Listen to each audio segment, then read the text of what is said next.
national honors. See the list of national honors each year. More people are getting national honors at a time that our country is going into the drains.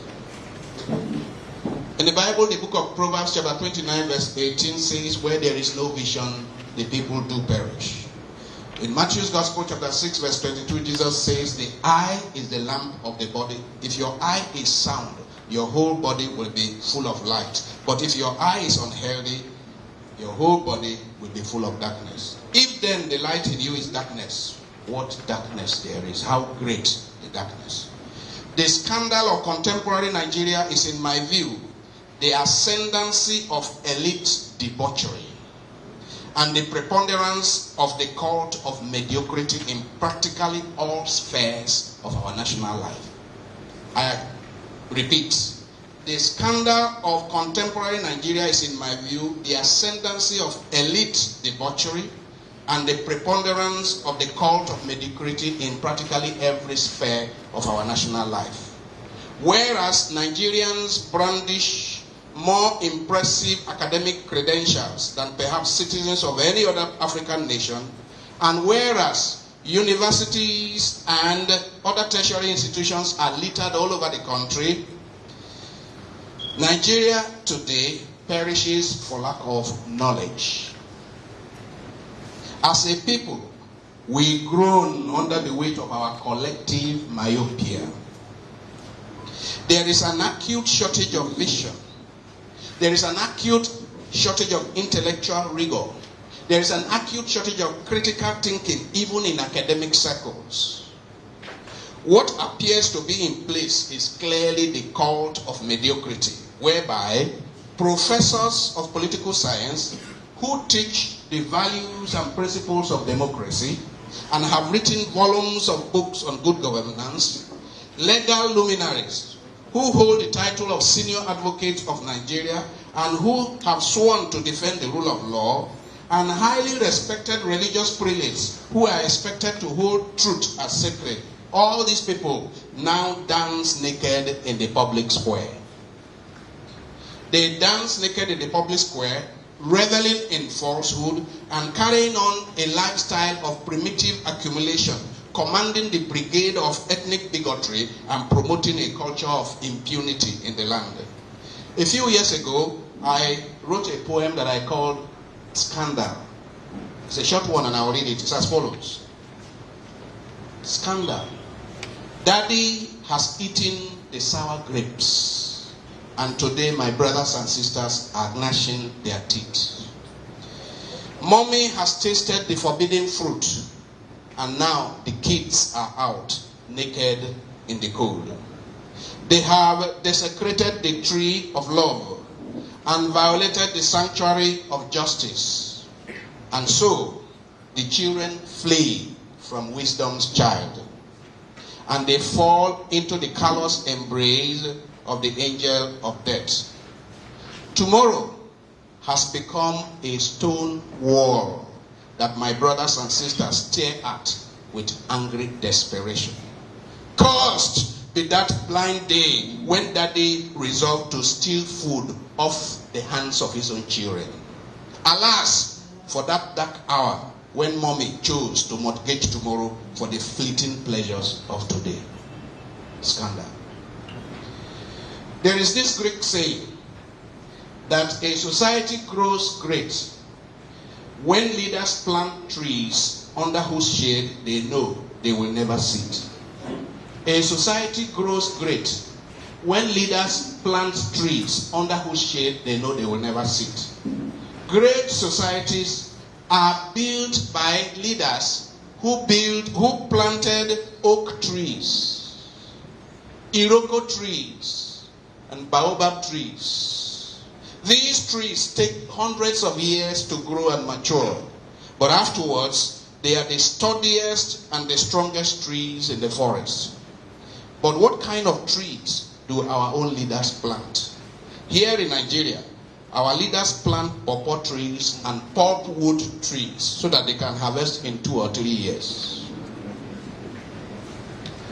Leaders in Nigeria are often not planning for the next 25 or 50 years.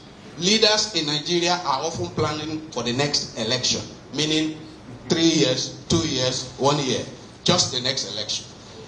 If you listen to the political discourse right now in town, it is not about how do we plan to be a competitive nation in the next 100 years, 50 years. It's how do we win the next election. So they are planting pawpaw and palm tree, while other leaders in other parts of the world are planting oak trees.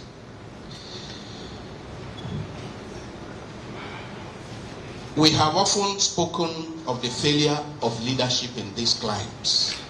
For the purpose of this discussion today, we can substitute leadership. For leadership, we can substitute elite class. The failure of the elite class. By elite class, I mean the privileged group of Nigerians who went to school, who had a good education in Nigeria or abroad, who are lucky to be gainfully engaged in some business or career. The elite class include those whose parents went to school, who wore shoes to school. Oh yeah, that's very important. By elite class, I mean people who wore shoes, unlike Jonathan, who wore shoes to school.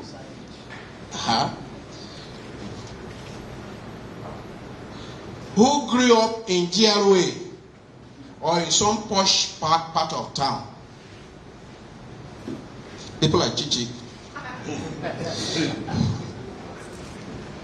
Or those, by the way, those who grew up in the slums but who have managed to find their way through life in this country and are now living in posh parts of town. Right? So either the children who grew up in GRA or in the posh parts of Enugu or Lagos or whatever, or those who grew up in the slums but have managed by the grace of God to find their way and are now living in Maitama, or let me say in the entire Amak area. I call them the elites. By elite class, I mean to include those who are able to ride their own cars, those who are able to build their own house, or who can afford to live in expensive estates located in the polished segments of Abuja and other cities across Nigeria. Yes, the elite class, in my view, include practically every one of us here. In the estate where my office is, a staff of mine who just got married needed a one-bedroom flat, a room and a parlor, so to say, one-bedroom flat. And he went to ask, day before yesterday, he was told 600,000 naira. A room and parlor, 600,000 naira. Now, the wife is pregnant. So that is not even a very comfortable accommodation during Omugo, right? Because in a couple of months, the mother of the wife will arrive. Another visitors may come. So, one-bedroom flat is not the best for a married person. But he cannot afford 600,000 for rent, because that will mean more than 50% of his salary. Ours is a tale of two cities. Nigeria is a tale of two cities. I want to make it clear that if we, as I have said earlier, belong to the elite class, there is another class. That of the elite class and that of the common class. The Nigerian elite class must assume a major responsibility for the mess of the moment. And I mean to include you and I. Because, as we read in Luke chapter 12, verse 48, from him to whom much has been given, much is expected. Many will agree with me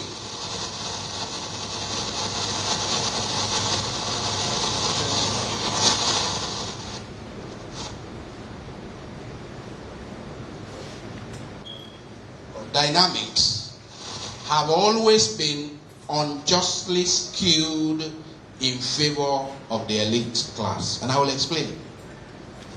The reason why the elite class must take responsibility in large measure for the mess of the moment is that the Nigerian social dynamics have always been unfairly, unjustly skewed in favor of the elite class to the disadvantage of the common class.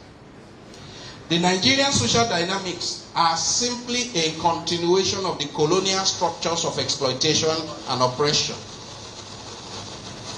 including, one, a segregated housing structure, whereby the rich that have cars, nice cars and drivers, they live half a kilometer from their office or a couple of meters from their office, and their drivers that belong to the common class live 50 kilometers away from their office. How unjust, how wicked even. Actually, it was better during the colonial era. During the colonial era, the colonialists provided boys' quarters for their staff in the GRAs, right? Those of you who know how Ikoyi was and the other GRAs. Now, my people came to Abuja and decided that there's what they call low-density estates for those of us who are elite. They call it low-density estates. We don't want these poor people living around us. So let's call it low-density estates. No boys' quarters. So that just as we left Lagos, where the drivers live in Abule Eba and Ojo, and wake up at 3 a.m., 3:30 a.m. to go to Ikoyi to take their bus to Ikoyi. So they get to Ikoyi at 6:30, 7 o'clock from Ojo, where they left at 4 a.m., to take their bus from Ikoyi to Ikoyi. We left Lagos and we came to Abuja, and we have replicated exactly the same thing. So the driver lives in one-man village in Nasarawa State and commutes in heavy traffic for hours to take his bus from Asokoro to Asokoro, from Maitama to Maitama. That is how wicked we have been to one another. I have traveled a bit in this world, and I have seen many parts of Europe. You get to Czechoslovakia, you go to Poland, you go to many of these, especially where former communist countries, and you see what we know as 1004 in Lagos. You see hundreds of them in the city. In the middle of the city, then the rich who have cars, they drive out to what they call the suburbs, because they have the means. And the poor that don't have the means are the ones that live in the middle of the city. That is how modern cities are planned. But my people, vindictive, atavistic, malevolent leaders that we have here, decided to punish their own kith and kin. And so, I hope you know that no one who is earning anything less than 40,000 naira in Nigeria today can rent any 1 room or 2 rooms in Amak, in the entire Abuja Metropolitan Area Council, unless they are living in slums that are not registered by FCDA. 2, unjust transportation system. Whereas the rich have their expensive cars and SUVs,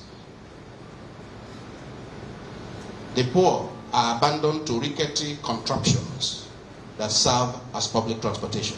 I still can't understand why it has taken us nearly 60 years of independence to start talking of railway. We didn't need to reinvent the wheel. Before our independence, Britain already had metro system. America already had metro system. Why it took us, through our oil boom, why it took us so long to have public transportation for the poor? When the road is bad, the rich Nigerian does nothing about repairing the roads. He just goes and buys a bigger SUV, bigger Jeep. And he excuses himself that the road to the village, until when people began high kidnap value, until captors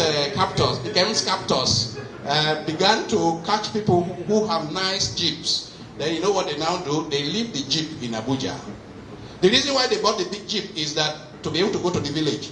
But many people like Nkem can no longer go to the village with that kind of jeep. They leave the jeep in Abuja and then they camouflage to the village so that they may be safe. Next is educational system. Every one of us knows this, that practically everyone that belongs to the elite class, meaning every one of us here, will not send our children to the public schools. We send our children from money's end in this country, send our children overseas or to international schools. Recently, somebody brought to our attention the fact that there are schools in this country where people are paying 2 to 3 million naira per annum. 2 to 3 million naira per annum. Primary school in this country. Whereas the government cannot spend 5,000 naira on the poor children for a whole year in the slum schools. I am associated to a slum school and I used to help them, and I got to know that with 3,000 naira per term, many parents cannot afford to pay because they earn only 12,000 or 15,000 per month. I got to know that there are schools around Abuja, next to Asokoro, next to Betama, where headmistress, teachers are earning 12,000, 15,000 naira in this FCT area. And in the same FCT, there are schools where children are paying 2 million naira per term. And I mean primary school. Next is health system. The elite can afford to pay for their own health care in private hospitals and overseas, while public health infrastructures have been totally neglected or non-existent. Unjust valuation of manual labor. That's the next one. Unjust valuation of manual labor. Now, whoever decided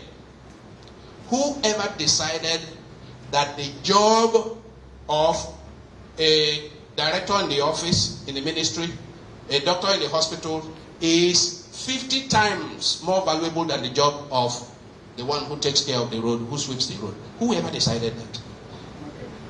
Who decided it? Who decided that? It is the elites that decided that their own job was so valuable vis-a-vis the job of the cleaner, the street cleaner.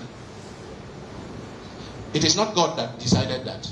It is our selfish, the ones that had the power to decide, decided.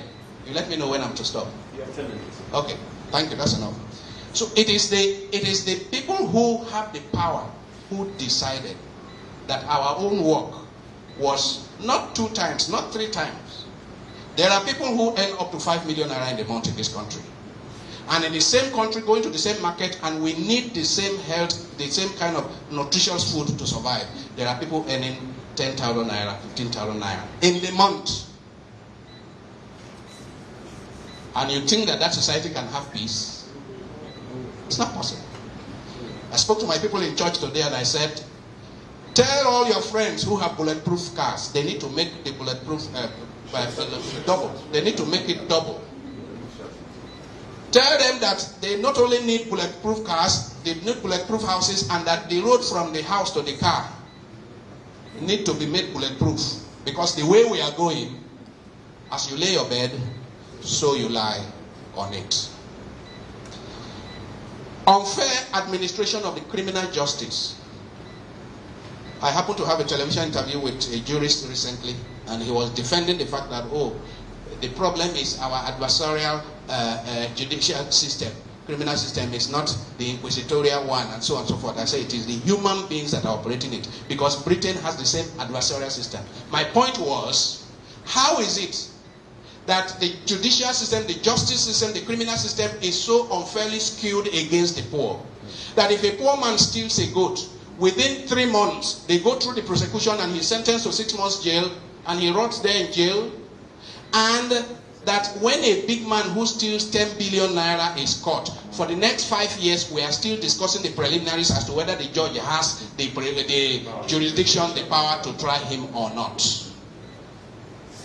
He says, you cannot, the law says you have to be able to prove beyond reasonable doubt. I say, how did you prove that of the poor man beyond reasonable doubt?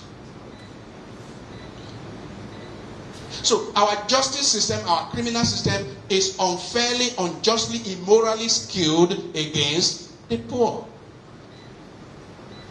Indeed, the Nigerian elite, we do not seem to recognize the passage I quoted earlier, that from him to whom much has been given, much is required. Many of those who today own properties in the UK and the US and Dubai, and those who own properties and business in Lagos, Abuja, Port Harcourt, and Enugu, and Ibadan and Warri, are those who themselves or their parents benefited from federal government scholarships, state government scholarships, to study overseas or in one of the first generation universities in this country. What hurts me is that many of those that have ruined this country and did nothing for the poor, it is the money of the poor that was used to send them to Oxford, to Cambridge, to the University of London, to UI, to ABU, to Unifair, and so on. And they schooled for nearly free. And then they came out, destroyed those institutions, and sent their children overseas, not with money earned overseas, but with money earned or stolen from here. They were sponsored to secondary schools, universities, and military academies, wholly or at least in part with public funds, and upon completion of their studies, jobs were waiting for them. Car loans were made available to them, and they replaced the white man in the GRAs and VIP quarters. They took over from the colonial masters and became even more ruthless exploiters and oppressors of their own people than the colonial masters. They made no provision for decent transportation, decent housing or healthcare facilities for the poor. They did not develop our natural tourist attractions. They prefer to go to Casablanca. They prefer to go to Florida, to go to Orlando. They did not develop our natural places of attraction in holiday resorts. Instead, they cultivated the very expensive habit of going overseas for holidays every year with their families. There are Nigerians who go and sit in first class, a family of 5 sit in first class to go for holidays. Do you know what that costs? And I saw one day, and I said, someday there will be repercussion for this.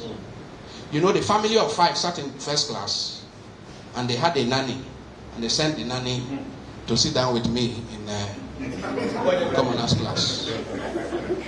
So the nanny can carry your child. And you know, they kept on sending for the nanny, back and forth. The nanny can carry your child is fit to sit in first class. The nanny can carry your child, but the nanny is not fit to sit in the first class. This is segregation, right? Apartheid. Yes, they did not hesitate or initiate the development and processing of our numerous agricultural products for food and drink. Instead, our elite class have cultivated a taste for building materials from Turkey, furniture from Italy, expensive cars from Germany, polished rice from Thailand, fermented cheese from Holland, and royal champagne from France. And the elite class has often instigated crises for selfish political and economic gains. They have set up private armies. I hope you know that even Boko Haram arose from a private army, they say. They set up private armies that metamorphosed into militancy and insurgency groups. Boko Haram, MEND, OPC, the traditional rulers and factional leaders of the Niger Delta, etc. Those who have turned themselves into kidnappers used to be, many of them, political thugs of well-known politicians. The ordinary man on the streets and the ordinary woman in marketplace in Nigeria are often getting along very well, I hope you know. They live in crowded face me and face you houses, so they are forced to communicate, right? Settling their wares or setting their wares side by side in the marketplace and jointly using kitchens and bathrooms and exchanging household utensils. They exchange pepper and salt and matches, the Nigerian poor. Is it not the political elite who often for their selfish reasons, do make these poor people begin to see their neighbors as enemies because of where their ancestors came from. Some people would like to blame all the Nigerian problem on one group or the other. Today it is the Hausa Fulani, or Hausa and Fulani. Tomorrow it is the Yoruba, and so on and so forth. This may be a convenient script so that many of us will evade responsibility for the mess we have jointly made of Nigeria. I often like to ask, when I hear people blaming one section or the other, I ask, where are you from, sir? Ebonyi. Is a Hausa man the chairman of your local government in Ebonyi? How is it that your local government is not being well run? If you say the problem is the Hausa man. Let me conclude. Many who belong to the elite crop of young Nigerians also often blame the problem of Nigeria on the old breed politicians, claiming that if only they were given a chance, I mean the young politicians, Nigeria would be transformed. But I ask the question, I will ask the question, what were the ages of people like Salisu Buhari? You remember? What were the ages of Salisu Buhari, of Dimeji Bankole, of Ayo Fayoshe, and James Ibori when they first got into office? How well have they represented the youth vanguard? Who are those today engaged in the widespread character assassination and abuses and insults on social media? Are they the old breed? Perhaps the greatest failure, this is my conclusion, the greatest failure of the Nigerian poor is their criminal acquiescence in the face of this grand conspiracy of the callous elite class to betray, exploit, oppress, and subjugate Nigerians. It is the criminal acquiescence of the poor Nigerians. Perhaps the greatest failure of the Nigerian masses is their refusal to rise up in revolt and to say enough is enough to the merciless locusts that have repeatedly invaded their land, devouring their dreams and dashing their hopes for wholesome existence. Perhaps the greatest failure of the Nigerian victims of elite debauchery is their inability to forge a common perception of the challenge that faces them and to unite or join forces to dislodge those who have stolen their present and mortgaged their future. Perhaps the greatest failure of the abused and oppressed poor across the country is that they have constantly succumbed to the false propaganda of ethnic chauvinists and the mendacious campaign of the religious bigots, to the effect that those responsible for their problem are not their own kith and kin, or that they belong to the other ethnic group or the other religion. That if only one of our own could be the governor, if only one of our own could be the president now, if only one of our ethnic group or our ethnic group could have our own local government, our own state, or our own nation, then we shall be happy ever after all. I say, fa fa fa fa. Wow. Thank you very much.